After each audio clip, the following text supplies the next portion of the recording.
امام صفِ انبیاء ہیں، ان کا رتبہ بڑوں سے بڑا ہے، وہ امام صفِ انبیاء ہیں، ان کا رتبہ بڑوں سے بڑا ہے۔ اور کوئی لفظوں میں کیسے بتا دے ان کے رتبے کی حد ہے تو کیا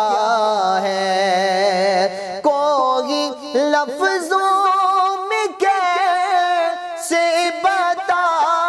دے